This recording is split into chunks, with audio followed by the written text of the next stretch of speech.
All right, happy Sunday, everyone, and welcome to today's live stream. I am very psyched that you are here today. And today we'll be talking about the often mysterious but always impactful subject of Google's algorithm. Okay, so I'm super excited that you're joining me today as we navigate through this subject and navigate through the invisible currents that can make or break your online visibility.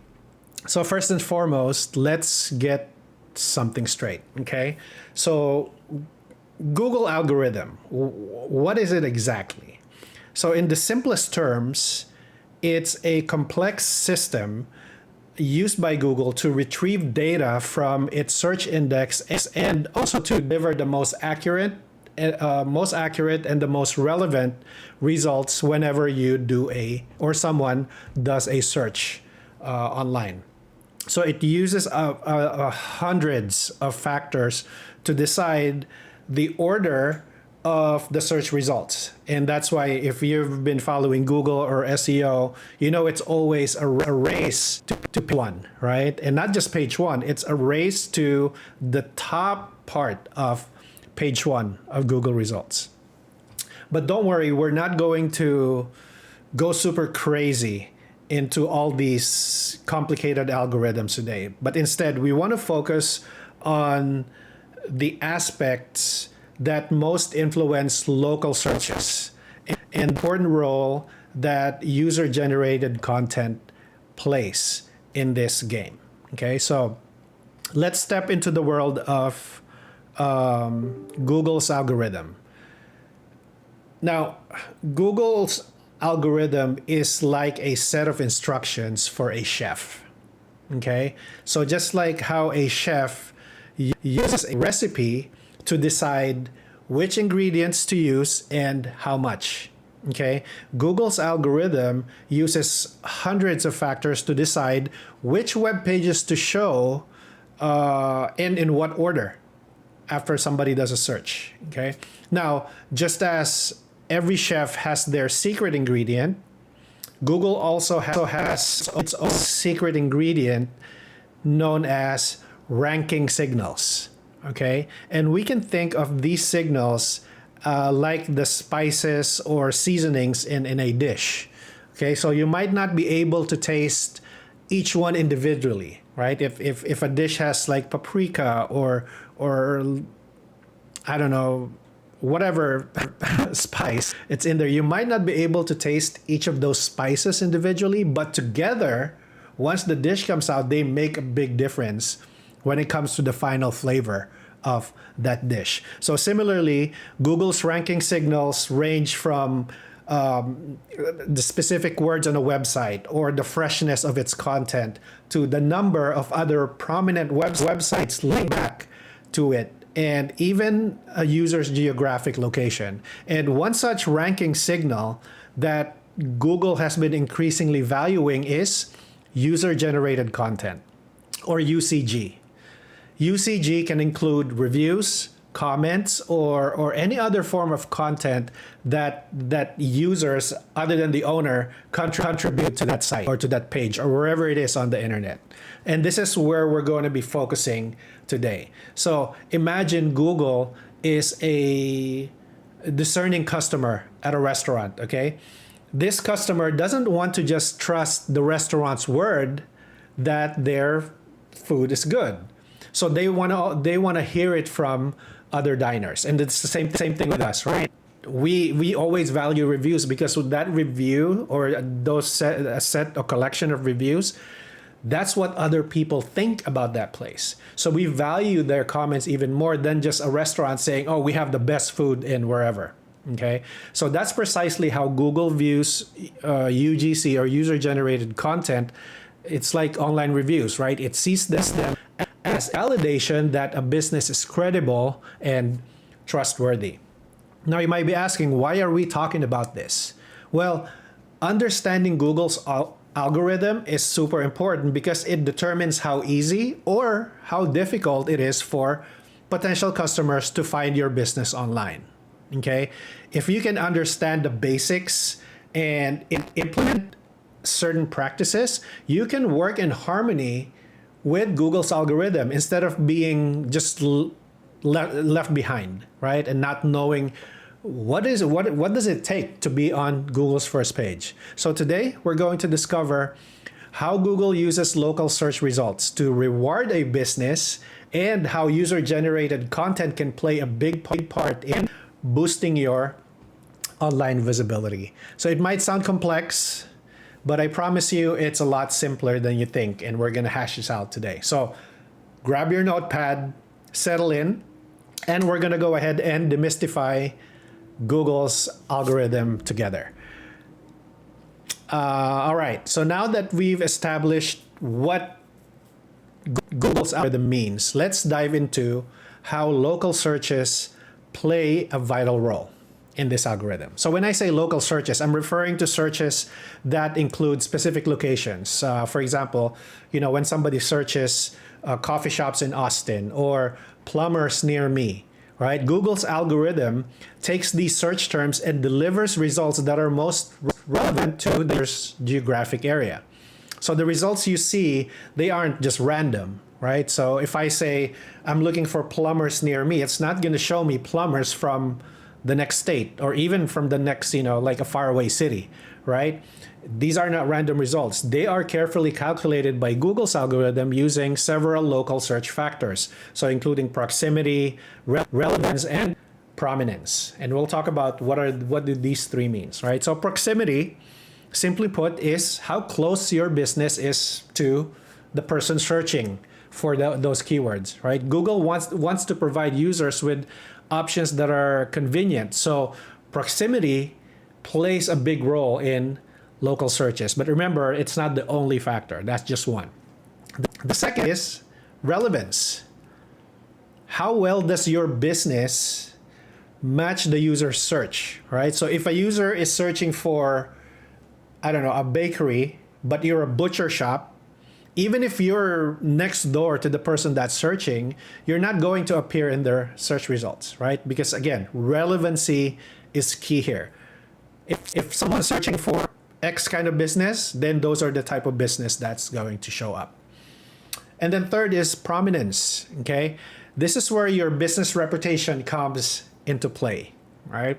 We're all about online reputation. So this is where it's going to become a big deal for you. So Google uses information it has about your business from everywhere, from across the world, right? If you have links that talks about your business, if you have articles that talks about your business, and even directory listings. And it also factors in user-generated content such as ratings and reviews, right? So if you think about it, your ratings or practically your reviews, they're user-generated content because that's content that is read by other people about your business. So that's why it plays a big role in this formula. So this is why having a comprehensive understanding of local search is extremely important for your business. If you understand how Google interprets and ranks local businesses, now you can take actionable steps to boost your online presence.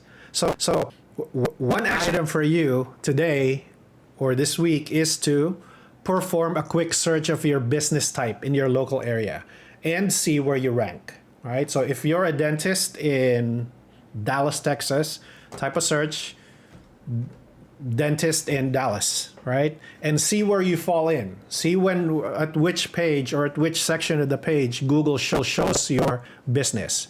And don't get discouraged if you're not in the top, right? Because it's a long-term game, and it takes a lot to go to the top, right? But today's discussion is all about understanding how these things work so you can take actionable steps to improve it. So this next subtopic is how user-generated content influences Google's algorithm.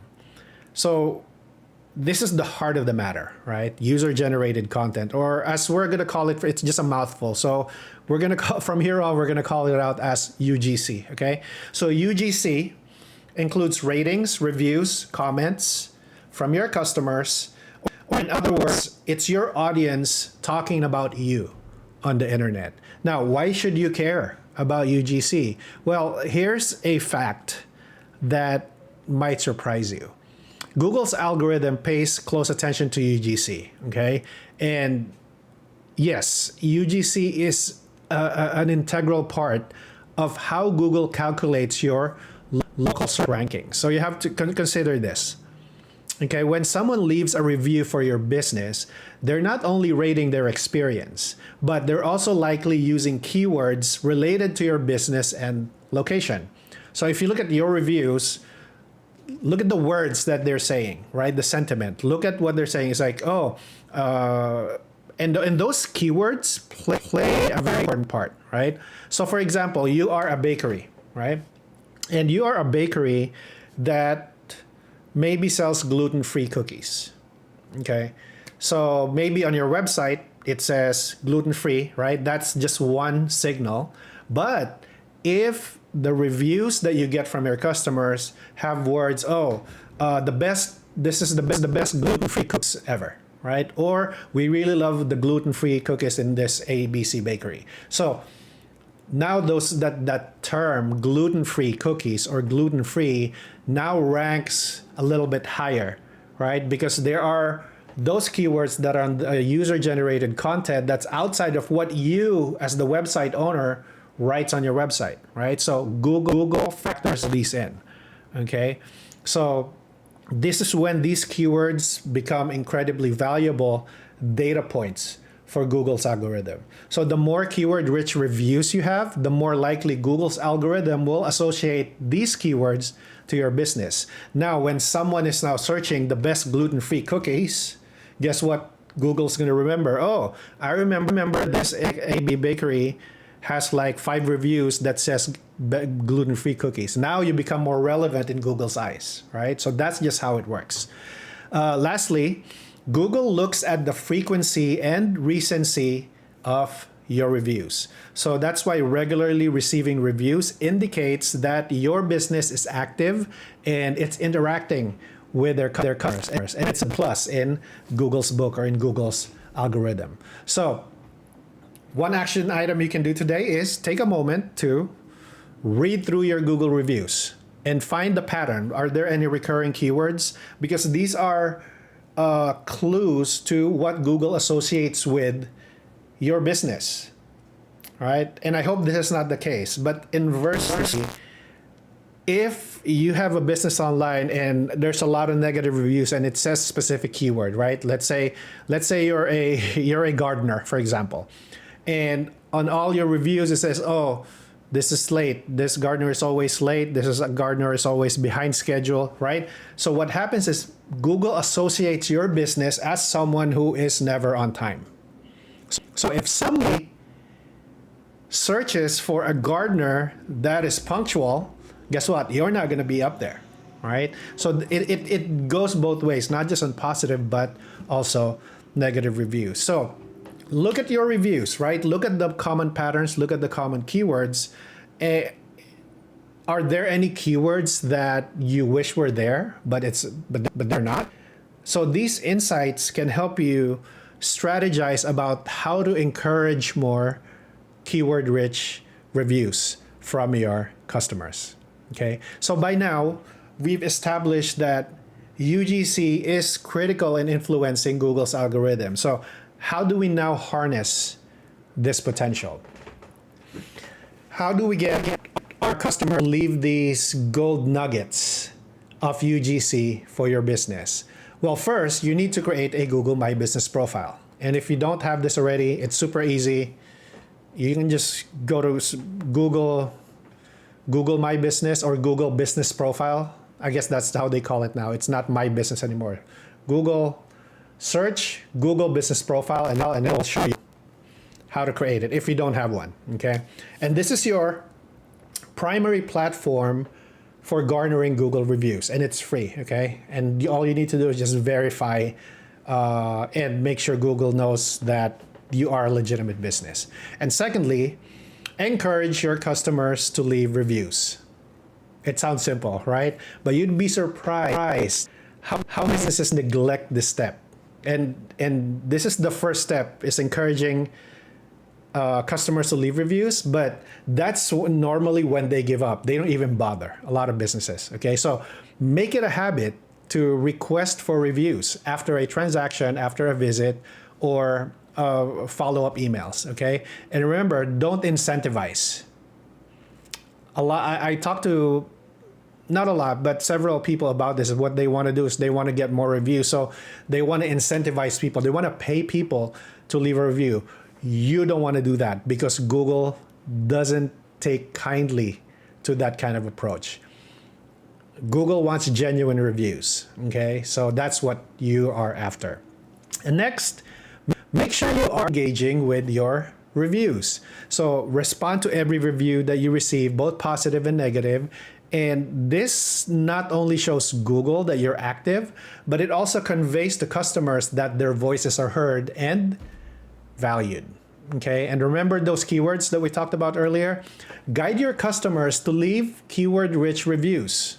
Okay, so for example, if you're a restaurant owner, you might ask customers to specify what dish they enjoyed in their reviews. Okay, and finally, don't be afraid of negative reviews. This is sort of a taboo in the online reputation industry. Okay, no business is perfect. Okay, no business is perfect, and customers understand that. We believe that, right? It's how you handle those negative reviews is what counts. Okay, a well-handled negative review can often turn a disgruntled customer into a loyal one. And I believe we discussed this last week or a couple of weeks ago about managing these negative one-star reviews, right? So action item for this is to set a goal for how many reviews you'd like to see for your business in the next month. Okay, and plan out how you're going to encourage those reviews. Also, brainstorm a list of potential keywords that you'd love to see in your reviews, because again, Google is watching every day. Okay, it wants to know what kind of business you are, and the only way it knows that is through the reviews that you get. Okay, so we have unpacked a lot today, and Google's algorithm may seem daunting, but remember, it's not an unbeatable enemy. Obviously, Google is not gonna just share the algorithm. It is a secret code, okay, that they use. But we're learning because we're doing this on testing. Okay, we might not see the source code, but we can see the results based on the different testing that not just me, not just my business, but other agencies out there that are doing their own research. And collectively, we learn about this, so we understand how we can beat Google at its own game and dominate your marketplace. Okay. Again, Google's algorithm, it is a system. It's not just this one thing. It's a system that is designed to provide users with the best possible search results. Okay, and the best part is you can be those results. And it's all about understanding and implementing user-generated content effectively so we can beat that algorithm. So remember the three core areas, okay, the significance of local search, the importance of user-generated content, and the role of reviews in boosting your local SEO. So now onto your homework, okay? I want you to put out what we've learned into action. So the first homework is start with auditing your current Google reviews and respond to at least 5 of them, okay? Let's respond to at least 5 of them if you haven't yet, okay? Make sure to apply the strategies we've discussed when it comes to the keywords that you're gonna use to respond to those reviews, okay? Second homework is encourage new reviews, okay? So reach out to your recent customers, send them a link, and ask them if they wouldn't mind leaving you a review, okay? So don't just do it once. Send an email, follow up after the next 3 days, and then follow up on day 7, right? Because this is the sort of the pattern that we're seeing, that we're getting better results if you have like a whole week with 3 emails, okay? Homework number 3, look for potential user-generated content you can leverage. It could be a photo of a customer tagged you in, or a great, I don't know, a comment, right, about your service. So look for these things. And lastly, check out where you stand in local searches. Okay, so type in your business type. Don't type in your business name because obviously you're gonna appear, but type in your business type and see where you land. Okay, and use this as your baseline so you know where to progress from. Okay, so please share your experiences also in the group throughout the week. Okay, so let's help each other out. Let's share our insights, what you've learned, what you've seen, and learn from each other's victories and hiccups. Okay, so I can't wait to hear about improvements you'll be making and the results that you will start to see when you apply these things. Okay, remember the SEO is a marathon. Okay, SEO is a marathon, it's not a sprint. So keep going. Even the results aren't instant. Okay, so stay ahead in the game, and together we can outsmart Google's algorithm. So thank you for joining me today. Keep striving, and remember, you got this. I'll see you on the next video.